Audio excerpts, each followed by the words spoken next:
In his little book, More Than Dates and Dead People, Stephen Mansfield makes some great points. First of all, he's in speaking about an evolutionary view of history, and I urge you to read the book. There's lots of great things in this.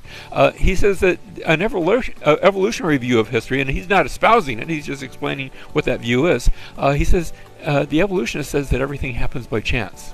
And because of that, why study just things that happen by chance? There just doesn't seem to be any rhyme or reason. He also says that an evolutionary view of history says that everything is becoming more complex, everything is becoming better. And if everything's becoming better, why go back and study things when they weren't quite so good? Because that just doesn't make sense either. And so what you have is an evolutionary view of history means that history isn't something that's that interesting. An evolutionary view of history says that what happens in the past doesn't have any real meaning for us today. And he disagrees on all three of those points because he disagrees with a fundamental premise, and so do I. He goes on to contrast that with a biblical view of history. A biblical view of history says that God rules history. Even though there still are what we call chance happenings, yet God is in control of those things, and He rules all of history.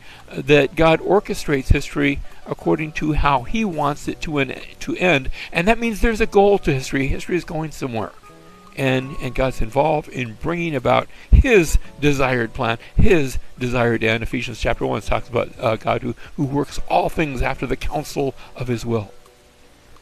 History is an island in the sea of God's eternity. Dr. Mark Cameron used to say that many, many years ago, and I thought about that, and I thought, well, that's sort of interesting until I began to think about eternity, and the idea is history, is time something out of God's realm, and I can't put my head around that. I'm not going to really try to, but history is this period where we live and breathe, and it's His story, but it's bigger than God.